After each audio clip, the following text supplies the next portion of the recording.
नमस्कार, news state देख रहे हैं आप। मैं हूं आपके साथ अंजीत और वक्त हो गया सबसे बड़ा मुद्दा का। सुप्रीम कोर्ट ने गैंगस्टर से नेता बने मुख्तार अंसारी को 2 हफ्ते में पंजाब से यूपी जेल शिफ्ट करने का आदेश दिया है। यूपी के बाहुबली नेता मुख्तार अंसारी के मुकदमे और उनकी कस्टडी ट्रांसफर की याचिका पर सुप्रीम कोर्ट ने शुक्रवार को अपना फैसला दिया।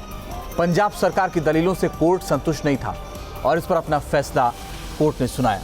इसके साथ ही विशेष कोर्ट तय करेगा कि अंसारी को प्रयागराज या बांदा में किस जेल में रखा जाएगा। पिछले कई साल से मुख्तार अंसारी को उत्तर प्रदेश की जेल में शिफ्ट किए जाने की कवायद चल रही थी। पंजाब का रोपड़ जेल प्रशासन बार बार अड़ंगा लगा रहा था, लेकिन मुख्तार का यूपी में इंतजार कर रहे उसके पीड़ितों को न्याय की आस अब जग गई है। यही है आज का हमारा सबसे बड़ा मुद्दा। पहले आपको एक रिपोर्ट दिखाते हैं, फिर चर्चा को आगे बढ़ाएं। पंजाब सरकार को सुप्रीम कोर्ट ने बड़ा झटका दिया है।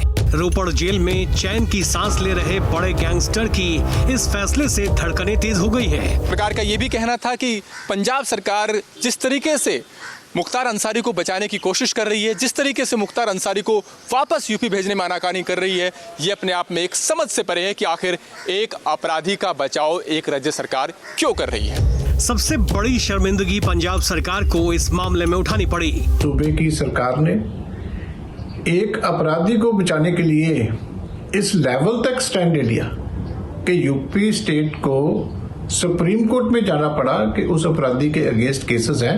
तो मैं तो ये भी मांग करता हूं कि इस बात की भी जांच होनी चाहिए कि इसको रोकने के पीछे क्या कोई क्रिमिनल कॉन्स्पिरेसी की गई। हालांकि इस जद्दोजहद के बाद पंजाब सरकार के जेल मंत्री इस मामले पर गृह विभाग के एक्शन का इंतजार कर रहे हैं। देखिए, मैंने पहले भी आपको बता दिया कि मेरा जो जेल डिपार्टमेंट है वो ना किसी को अंदर ले जा सकता है, ना किसी को कोर्ट के ऑर्डर के बगैर पार कर सकता है। गैंगस्टर मुख्तार अंसारी को अब 2 हफ्ते में यूपी की जेल में आना ही होगा। प्रयागराज का एमपी एमएलए कोर्ट ये फैसला करेगा कि किस जेल में यूपी के सबसे बड़े हिस्ट्री शीटर को बंद किया जाएगा। मुख्यमंत्री योगी आदित्यनाथ जी ने जो एक प्रण लिया है कि कानून व्यवस्था में कानून का राज रहेगा और कोई भी माफिया होएगा उसके लिए खाली जेल है और कोई जगह नहीं। चाहे वो पंजाब में छुप जाए मुख्तार अंसारी, मगर कोर्ट के अंदर एक के बाद एक अपील करते हुए आज जो दलीलें दे रहे थे पंजाब की सरकार, वो सब दलीलें खत्म हुई। आरोप प्रत्यारोप के बीच ये तय है कि बाहुबली मुख्तार अंसारी को यूपी आना ही होगा। पूरी तरीके से कांग्रेस पार्टी, कांग्रेस के लोग ये चाहते थे कि मुख्तार अंसारी उत्तर प्रदेश आवे और उनके खिलाफ यहाँ पर कार्रवाई चले। न्यायपालिका का मामला है। न्यायपालिका ने जो निर्णय दिया है, जो सुप्रीम कोर्ट ने निर्णय दिया है, वो निश्चित तौर से स्वागत योग्य है और जो न्यायपालिका ने जो आदेश दिया उसका पालन करेंगे। पिछले 2 साल में 8 बार यूपी की जेल लाने की सारी कवायद यूपी सरकार की फेल हो गई थी, तो मामला सुप्रीम कोर्ट तक पहुंचा और फिर जो फैसला आया उससे यूपी में न्याय की आस लिए लोगों के लिए उम्मीद जग गई है। Team news state. और इसी पर बात करें, मेरे साथ राकेश पांडे जी जुड़ गए हैं, वरिष्ठ वकीलों। उपी मिश्रा साहब मेरे साथ जुड़ गए हैं, भारतीय जनता पार्टी के प्रदेश प्रवक्ता। मेरे साथ जावेद अहमद साहब जुड़ गए हैं, कांग्रेस का पक्ष रखेंगे। और सूर्य कुमार शुक्ला साहब जुड़ गए हैं, पूर्व डीजी यूपी के। बहुत बहुत स्वागत है आप सबका। पहला सवाल ओपी मिश्रा जी आपसे, क्यों इतना बवाल कर रहे थे कि कांग्रेस नहीं आने दे रही है, प्रियंका गांधी नहीं आने दे रही हैं, अब तो आगे आ रहे मुख्तार अंसारी?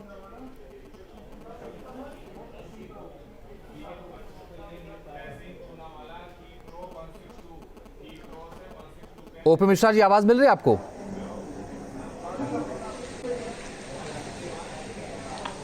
जी अजीत जी, फिर से पूछिए। ओपी मिश्रा साहब, पता नहीं आप लोग क्यों इतना बवाल किए थे, प्रियंका गांधी नहीं आ रही हैं, प्रियंका गांधी उनको बचा रही हैं, कांग्रेस उनको बचा रही है, वहां के जेल मंत्री बचा रहे हैं, अब तो आना ही पड़ेगा मुख्तार को।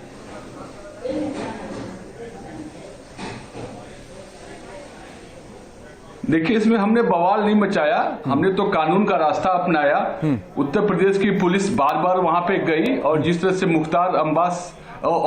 मुख्तार अंसारी को पंजाब की सरकार ने वहां आतिथ्य दिया, कांग्रेस की सरकार ने आतिथ्य दिया, पंजाब से लेकर राजस्थान तक, ये हम सब किसी से छुपा हुआ नहीं है। उत्तर प्रदेश की योगी जी की सरकार ने लगातार प्रयास किए कि हमारा जो अपराधी है, जो उत्तर प्रदेश का अपराधी है, वो उत्तर प्रदेश आए, यहाँ उसके मामले में सुनवाई होनी है और सुनवाई हो हमने तो कानून का रास्ता अपनाया। उत्तर प्रदेश की जनता, उत्तर प्रदेश की सरकार चाहती है यहाँ आए। आखिर इसमें कांग्रेस को क्या आपत्ति थी? क्यों यहाँ के अपराधी को वहां पे लगातार पंजाब सरकार उसको संरक्षण दे रही थी? उसके लिए सुप्रीम कोर्ट से लेके हाई कोर्ट में उसके लिए करोड़ों के बड़े बड़े वकील खड़े किए जा रहे थे। ये हम सब किसी से छुपा नहीं है, और हम तो चाहते थे आए, न्याय हुआ है। जावेद साहब बताइए ना, एक अपराधी को आपने अतिथि बना के रखा था पंजाब में आपकी सरकार ने। क्या अजीत जी, ये तो आरोपी ही सरासर गलत है। हाँ। ये किस तरीके की राजनीति हो रही है कि प्रियंका जी की नींद उड़ गई। अरे ये कोई बताए, भारतीय जनता पार्टी और उसकी सरकार, कि मुख्तार अंसारी तो रोपड़ जेल में इसी योगी जी की सरकार के कार्यकाल में भेजा गया ना। मुख्तार अंसारी को सीबीआई कोर्ट ने लचर पैरवी के चलते, उत्तर प्रदेश सरकार की, योगी जी की सरकार थी, योगी जी की सरकार में वो कृष्णानंद राय जी की हत्याकांड में कैसे बरी हो गया। मुख्तार अंसारी को और उसके परिवार को असलहे कैसे मिलते रहे। 4 साल से सरकार है, उसका रिन्यूअल कैसे होता रहा। ये बार बार जो अलका राय जी से पत्र लिखाए जा रहे थे प्रियंका जी को, प्रियंका जी क्या अदालत है कि प्रियंका जी सरकार है। ये जो कहा जा रहा है, परसेप्शन बनाया जा रहा है। उत्तर प्रदेश की सरकार सुप्रीम कोर्ट गई थी, मुख्तार अंसारी सुप्रीम कोर्ट गए थे। कोर्ट ने पूछा जब पंजाब सरकार से और रोपड़ जेल से, तो मुख्तार अंसारी ने कहा मुझको ये जो है बीमारियां हैं। मैं जावेद साहब थोड़ा सा क्लियरफाई करना चाहता हूं। दरअसल आपका वाजिब पॉइंट है, लेकिन सवाल क्यों उठ रहे हैं ये मैं आपके सामने रखना चाहता हूं। एक दो बातें सर कहता हूं, बात आप पूरी कर लीजिएगा। मैं 2-3 एक मिनट सर, एक ओपी मिश्रा साहब, एक मिनट जावेद साहब, मैं एक चीज आपसे कहना चाहता हूं सर। ये परसेप्शन इसलिए बना सर, इसलिए परसेप्शन इसलिए बना सर, परसेप्शन इसलिए बना जावेद साहब मुख्तार अंसारी के लाइसेंस क्यों रिन्यूअल हो? जावेद साहब ये तो ओपी मिश्रा बताएंगे क्यों हो रहे थे, पर एक बात आपसे कहता हूं सर, एक बात आपसे कह रहा हूं, के हत्याकांड में वो बरी हुए। एक बात आपसे कहता हूं जावेद साहब, अलका राय ने जितनी चिट्ठी लिखी कांग्रेस महासचिव को लिखी, प्रियंका गांधी को उन्होंने लिखी कि कांग्रेस बचा रही है, आप इसको देखिए, पहली बात। दूसरी बात, जिस मामले में मुख्तार अंसारी को पंजाब पुलिस लेकर के गई थी सर, तय समय में पंजाब पुलिस ने चार्जशीट ही दाखिल नहीं की। और आपको ये बात पता है सर कि चार्जशीट नहीं दाखिल करने पर किसी को भी जमानत के लिए अप्लाई करे तो मिल सकता है, लेकिन मुख्तार अंसारी ने जमानत के लिए भी अप्लाई नहीं किया। उसके बाद आपकी सरकार पंजाब की चली गई, सुप्रीम कोर्ट की ये बीमारी है, इन्हें हम जाने नहीं दे सकते। अरे सर आपके यहां ये अच्छा इलाज होता है क्या? और कहीं अच्छा इलाज नहीं होता? बोलिए। पंजाब सरकार नहीं गई, पंजाब सरकार नहीं गई, ये आरोप ही गलत है। डीजीपी आदरणीय शुक्ला जी पूर्व बैठे हुए हैं। आप ये बताइए, डीएसपी देवेंद्र सिंह जो आतंकवादियों को संरक्षण देने इधर से उधर ले जाने में पकड़ा गया, उसके खिलाफ चार्जशीट क्यों नहीं दाखिल कर पाई भाजपा की सरकार, और उसकी जमानत हो गई, वो छूट गया, ये क्यों नहीं किया? इसी उत्तर प्रदेश के अंदर झूठी बीमारियां और झूठे बहाने बनाकर कांग्रेस की सरकार ने उसको वहां संरक्षण दिया हुआ था। आरोप में आरोपित हुए, मेडिकल ग्राउंड पर उनको मेडिकल कॉलेज में रखा गया, जेल नहीं भेजा गया। उत्तर प्रदेश सरकार ने, उत्तर प्रदेश की सरकार ने मुकदमे वापस ले लिए। बहन अलका राय जी से जो पत्र लिखाए जा रहे थे, मेरा सवाल है कि ओपी मिश्रा जी आप बताइए कि बहन अलका राय जी ने उत्तर प्रदेश के और केंद्र के कानून मंत्री को क्यों नहीं पत्र लिखा? योगी जी को क्यों नहीं पत्र लिखा? सॉलिसिटर जनरल तुषार मेहता जी को क्यों नहीं पत्र लिखा? किन अधिकारियों ने चार्जशीट में ऐसे उनमें जरा सा भी बरी हो गए? ये जो राजनीतिक परसेप्शन आप बनाने का काम है, एक महिला जो घड़ियाली चिट्ठी का जवाब देती, ये पूरी तरीके से घिनौनी राजनीति है। भाजपा जवाब नहीं दिया है, लगातार ट्विटर चेहरा बेनकाब हो चुका है। इसलिए आप कांग्रेस से डरे हुए हैं, प्रियंका जी से डरे हुए हैं, राहुल जी से डरे हुए हैं, प्रदेश अध्यक्ष अजय कुमार लल्लू जी से डरे हैं। ये डर है, इसलिए आप कांग्रेस पर झूठे और मनगढ़ंत आरोप लगा रहे हैं। आप बताइए, सुप्रीम कोर्ट गई थी, यूपी सरकार की नहीं गई थी। मुख्तार अंसारी ने अपनी जान का खतरा बताते सुप्रीम कोर्ट में याचिका दाखिल। चलिए आप दोनों के पास मैं आ रहा हूं सर, तब तक मैं चाहता हूं कि जावेद साहब की तस्वीर में भी थोड़ी दिक्कत है, वो भी ठीक हो जाए। सूर्य कुमार शुक्ला साहब आप कुछ बोलना चाह रहे थे, बोलिए सर। कहना चाह रहा हूं कि ये पूरा प्रदेश, क्या अब तो पूरा देश जान गया है कि मुख्तार अंसारी उत्तर प्रदेश के एक माफिया अपराधी की श्रेणी में पंजीकृत हैं। और मैंने डीजी अभियोजन रहते हुए बहुत करीब से अपराधियों की सारी जो चालाकी भरी हुई हरकतें होती हैं उनको देखा है कि कैसे वो न्यायिक प्रक्रिया को फेल करने के लिए और सजा से बचने के लिए तरह तरह के हथकंडे अपनाते हैं। तो वो उसी तरह का एक हथकंडा ये भी है कि गैर जिले में कोई केस लिखा दो, वहां शोर सिफारिश लगा के कोई अच्छा वकील खड़ा करके ऑर्डर करा दो कि हम वहां चले जाएं, हमारा जिस केस में सजा होने का चांस है वो केस दब जाए। उसी तरह दूसरे प्रदेश में कोई दरखास्त डला दो, वहां से प्रोडक्शन वारंट भिजवा दो, यहां पैरवी करके दबवा दो केस को, कोई विरोध न करे। इस प्रकार की चालाकियां मैंने डीजी अभियोजन के रूप में बहुत करीब से देखी हैं। और यह भी देखा कि कैसे गवाहों को तोड़ा जाता है, पैसे खर्च करके गवाहों को मिला लिया जाता है, और अगर न माने तो उस गवाह को मार भी दिया जाता है। हमारे सारे साथी जो बैठे हुए हैं आज पैनल डिस्कशन पर इस से सहमत होंगे कि ये वो भी लोग सुनते रहते हैं कि हाँ, इस प्रकार की चालाकियां अपराधी माफिया करते रहते हैं। लेकिन अफसोस की बात यह है कि हमारी सारी राजनीतिक पार्टियों को इस बारे में एकमत होना ही चाहिए कि हम अपराधी माफिया गिरोहों को जल्दी से जल्दी सजा करा दें ताकि हमारा समाज सुरक्षित रहे। और ये अफसोस की बात है कि उस पर राजनीतिक रूप से खींचतान होने लगे। ठीक है, अपराधी तो अपना प्रयास करता है, करेगा, ठीक है, लेकिन उस पर राजनीतिक, एकदम ठीक बात आप कह रहे हैं, राजनीतिक खींचतान उस पर नहीं होनी चाहिए। राकेश जी भी मेरे साथ लगातार बने हुए हैं, वरिष्ठ वकील हैं हाई कोर्ट के। राकेश जी, मैं एक बात आपसे समझना चाहता हूं सर, कि जो बात मैं कह रहा था कि भाई एक तय समय के अंदर जो चार्जशीट दाखिल करनी होती है वो दाखिल नहीं किया पंजाब पुलिस ने, उसके बाद वो जमानत के लिए अप्लाई कर सकते, उन्होंने जमानत के लिए भी अप्लाई नहीं किया। तो इससे ये तो यही दिखता है ना कम से कम कि प्रशासन वहां का बचा रहा था।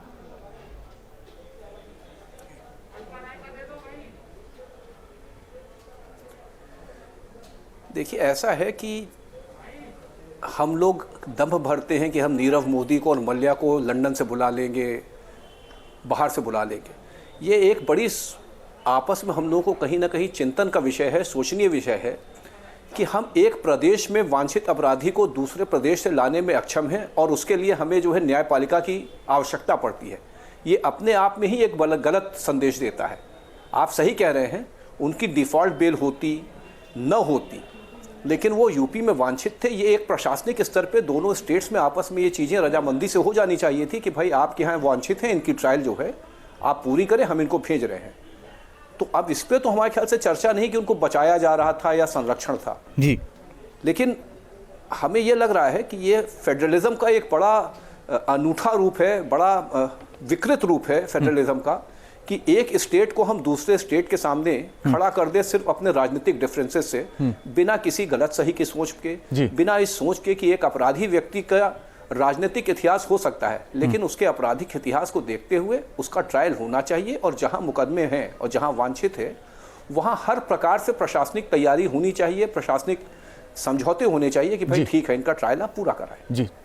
इस पे हम लोग को आत्मचिंतन करना पड़ेगा, क्योंकि ये परिस्थितियां अगर आगे भी आती रहें तो ये बड़ा जो है देश में बड़ी अजीब और विचित्र परिस्थितियां पैदा करता रहेगा। ओके सर, ओके, ठीक है।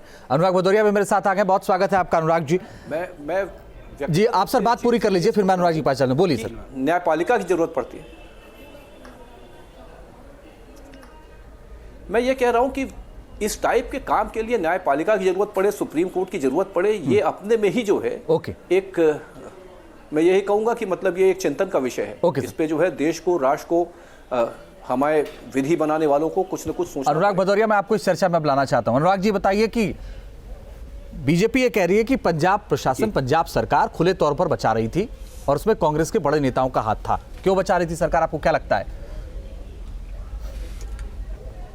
देखिए, मुझे कौन क्या कहता है मुझे इससे मतलब नहीं है, क्योंकि मैं जानता हूं कि हम लोग संविधान और न्यायपालिका पे विश्वास करने वाले लोग हैं। और एक बात तो सच है, उत्तर प्रदेश के अंदर में अपराध तेजी से बढ़ा है। अभी डीजीपी साहब जो बात कह रहे थे, मैं उनकी बात से सहमत हूं कि जिस तरह से अगर पुलिस का इनकाउंटर अगर उत्तर प्रदेश के अंदर में होने लगे, सोचो आप, दरोगा जाता है किसी के न्याय के लिए वहां पे, तो दरोगा की हत्या कर दी जाती है। पुलिस में आपने देखा, पुलिस को पकड़ने के लिए यहाँ पे लोग जाते हैं तो पुलिस का इनकाउंटर कर देते हैं, 8-8 पुलिस वाले शहीद हो जाते हैं। फिर वही बेकार की बात कर रहे हैं आप। अरे उनके ऊपर क्या बोलना भाई, आपका मुद्दा हो सकता है, कानूनी प्रक्रिया होती है, होगी अपनी। हमारा मुद्दा समाज का है, तो समाज के अंदर हत्या हो रही है, चोरी डकैती लूट मार बलात्कार हो रहा है, मुद्दा है ही। करेंगे कोई भारतीय जनता पार्टी, वो मुद्दा तो है ही, एजेंडा थोड़ी उसमें भी आप ट्विटर पे काम चला लेते हैं, लेकिन आप मुख्तार अंसारी से क्यों इतना डरते हैं? बोल नहीं रहे, पूछा जाता है आपसे, कुछ बताते कुछ है आप। मेरे आप डरते हो ना, आप डरते हो कि आप मूल समस्या पे चर्चा नहीं करना चाहते हो, आप समाज की समस्या से भागना चाहते हो। आप यहाँ किसान धरने पे बैठे, आप उस पर चर्चा नहीं करना चाहते, आप चर्चा नहीं करना चाहते। यहाँ पे पुलिस की हत्या हो रही है, इस पे बोलना नहीं चाहते आप बोलना नहीं चाहते। यहाँ बेरोजगारी चलो मौतें हो रही है, आप बोलना नहीं चाहते। यहाँ पे जिस तरह से महंगाई बढ़ी हुई है, क्योंकि आप चर्चा नहीं करना चाहते, ध्यान भटकाना चाहते हो, आप ध्यान भटकाने की कोशिश कर रहे हो। जनता का ध्यान भटकाते हैं, ये जनता उत्तर प्रदेश की जनता देख रही है, ध्यान मत भटकाइए। जो बोला है वो होगा, उस पर चर्चा किस बात की हो रही है? मुझे नहीं समझ आ रहा है। चर्चा होनी चाहिए बेरोजगारी पे, चर्चा महंगाई पे, कोरोना से लोगों की मौतें हो रही है, उस पर चर्चा होनी चाहिए। ये तो पूछिए ना जाके विधानसभा के सामने, ये पूछिए ना जाके मुख्यमंत्री से, या यही केवल भाषण देते रहेंगे टीवी पर बैठ करके आप? आप पूछिए अपने मुख्यमंत्री से, जो आपके मुख्यमंत्री आजकल बने हुए हैं, आप उनके मुख्यमंत्री की चापलूसी में लगे, हम नहीं लगे। हम समाज, अरे वो आपके मुख्यमंत्री हैं, आपके भी मुख्यमंत्री हैं, तो आपको शर्म नहीं आती ऐसी बातें बोलते हुए? आप समाज की समस्या की बात आपके कर रहे हैं, आपके नहीं है वो, शर्म आती है क्योंकि आपके नहीं है वो, भारतीय जनता पार्टी आपके नहीं है वो। आपसे पूछा जाता है मुख्तार पर, आप बोलते कुछ है। 200-300 किसानों की मौतें होगी, उसके बारे में आप नहीं बताइए। ओपी मिश्रा, महिलाओं की हत्या हो रही है, उसके बारे में आप नहीं बोले। नहीं बोलेंगे क्योंकि आपको वोट बैंक की चिंता है। नहीं बोलेंगे आप क्योंकि आपको वोट बैंक की चिंता है। जहाँ वोट बैंक की चिंता रहेगी वहाँ नहीं बोलेंगे आप। हिम्मत हुई बोलने की, चलाने की नहीं, सब चल रहा है। आप चश्मा उतार दीजिए जिस चश्मे से देखते हैं, दिखेगा आपको। और ये बात तय कर लीजिए आप, समाजवादी पार्टी से, कार्यालय से सवाल तय नहीं होंगे, सवाल यहीं से तय होंगे। आने की बात करते हो आप, समाज की समस्या का समाधान नहीं करना चाहते। समाज की समस्या का समाधान ही है ये, समाधान ही है ये। आप दरअसल आप भटकाना चाहते हैं, आप भटकाना चाहते हैं, आप दरअसल भटकाना चाहते हैं। आप केवल टीवी पर भाषण देते हैं, सही में सवाल जाके नहीं पूछते, विधानसभा से भाग जाते हैं। आप भाषण देते हो। बोलिए ओपी मिश्रा साहब, ओपी मिश्रा अपना बोलिए।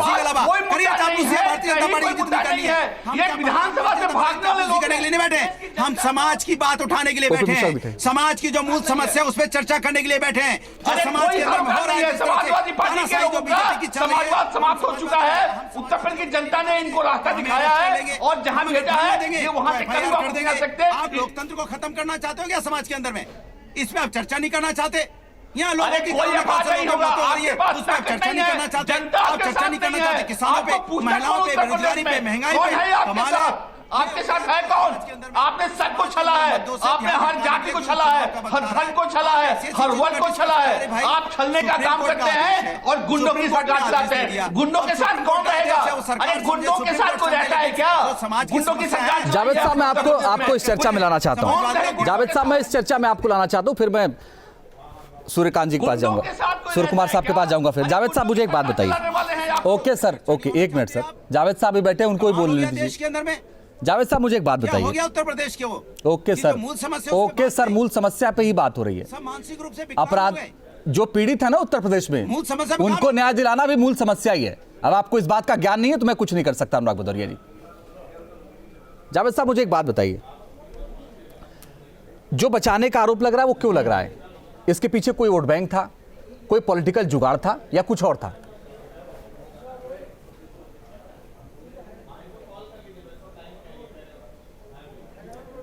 अरजीत जी, मेरा आपसे प्रतिप्रश्न है, मुख्तार अंसारी किस राजनीतिक दल से विधायक हैं इस समय? मुख्तार अंसारी किस राजनीतिक दल से विधायक हैं वो सब जानते हैं कि वो भारतीय जनता पार्टी के साथ राजनीतिक रक्षा सूत्र का बंधन निभाने वाले दल से विधायक हैं, जिसके साथ भाजपा ने 3 बार उत्तर प्रदेश में सरकार बनाई और चलाई, और इन सरकारों को मुख्तार अंसारी का भी सदन के अंदर समर्थन था। और आज हम पर आरोप लगाए जा रहे हैं कांग्रेस किसी माफिया, किसी अपराधी के साथ नहीं है। मामला सब जुडिस था, उत्तर प्रदेश सरकार का और मुख्तार अंसारी का सुप्रीम कोर्ट के अंदर। आदरणीय राकेश पांडे जी भी बैठे हुए हैं। सुरक्षा आप देते हैं, बलात्कार का आरोपी विधायक आपका, उसके कितने सांसद जाते हैं सीतापुर की जेल में मिलने? आप किस बलात्कारी पूर्व केंद्रीय मंत्री को मेडिकल कॉलेज में संरक्षण देने का काम करते हैं? आपने बलिया के अपने विधायक को कितना संरक्षण दिया? किस तरीके से हत्या हुई? अपने कार्यकर्ता को किस तरीके से पुलिस की गिरफ्त में आपने किस तरीके से उसको छोड़ दिया और बाद में लखनऊ में उसकी गिरफ्तारी का दावा किया गया? मुख्तार अंसारी से परेशानी ये हम सबको पता है। आपको नहीं है। आप तो राजनीतिक लाभ लेना चाहते हैं। कांग्रेस इसके पीछे लगी है और जिससे समाजवादी पार्टी, कांग्रेस और पूरे बसपा के लोग उसको बचाने में लगे हैं, वो बचा नहीं पाएंगे। एक शब्द कहो, पंजाब की सरकार ने कहो, लेकिन हमको जवाब दे दो कि आपके नेता भारतीय जनता पार्टी के नेता कृष्ण रंगराज की हत्या हुई, आपकी सरकार में वो बरी हो गए, वो उनका हत्यारा बरी हो गया। आपने अपनी सरकार से कितने सवाल पूछे? हमको बताओ। आपकी पार्टी ने अपनी सरकार से कितने सवाल पूछे कि ये लचर पैरवी क्यों हुई? आपने अपने सॉलिसिटर जनरल हम किसी अपराधियों की सरकार नहीं चलाते। ये लचर पैरवी क्यों हुई? हम अपराधियों की सरकार नहीं चलाते। आप बताएंगे प्रियंका जी की नींद उड़ी, भ्रष्टाचारियों की सरकार नहीं चलाते। चलिए सर, मैं आप दोनों के पास आता हूं। सूर्य कुमार शुक्ला जी, सर बोलिए जल्दी से, थोड़ा संक्षेप में बोलेगा, समय कम है। फिर एक सवाल राकेश जी से लूंगा, फिर अनुराग भदौरिया से। माफ नहीं किया जा सकता।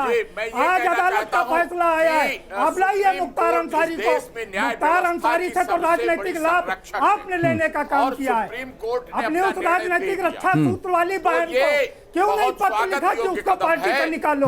इसलिए नहीं लिखा कि आपको तो गंदी राजनीति करनी है। आप कांग्रेस से डरे हुए हैं, प्रियंका जी से डरे हुए हैं, राहुल जी से डरे हुए हैं, इसलिए आप ये झूठे और मनगढ़ंत आरोप लगा रहे हैं। तुम्हारी पार्टी बंद कीजिए, बंद कीजिए देश के लिए ये गंदी राजनीति, देश की रक्षा का काम कीजिए। उत्तर प्रदेश में बढ़ते अपराध को रोकने का काम कीजिए। उत्तर प्रदेश में बहन बेटियों की सुरक्षा का काम। अंसारी एक आपराधिक गिरोह चला रहे थे, माफिया थे, इसलिए उनको सजा देने के लिए सभी पार्टियों एकजुट होना चाहिए। धारा के लोगों को। राकेश जी, जो बात आप कह रहे थे, ऐसा लग रहा है कि जैसे मुख्तार अंसारी उनके हो गए, मुख्तार अंसारी उनके हो गए, ये तो अपराधियों को भी बांट दिया गया। ये तो ठीक बात नहीं है राकेश जी। और आज सुप्रीम कोर्ट को ये कहना पड़ा कि नहीं, वापस सौंपिए। राकेश जी,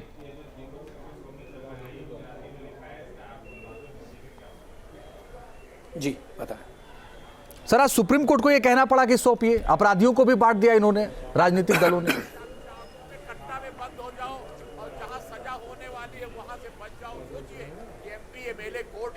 लगता तो ऐसा ही है। दो प्रदेशों में ये प्रतिष्ठा फंस जाए कि एक अपराधी को दूसरे प्रदेश में हम उसका ट्रायल होने के लिए भेजेंगे या न भेजें।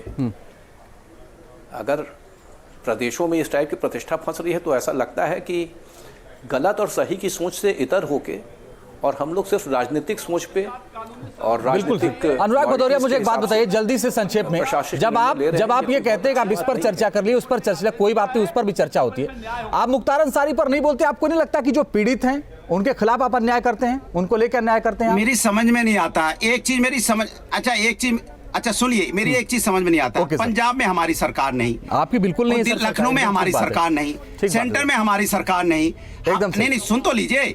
और हमने पहले बोल दिया कि जो सुप्रीम कोर्ट बोलता है। चलिए सर, मैं माफी के साथ आप सबको बीच में रोक रहा हूं, समय इतना ही था। बहुत बहुत शुक्रिया आप सबका हमारे साथ जुड़ने के लिए, चर्चा में शामिल होने के लिए।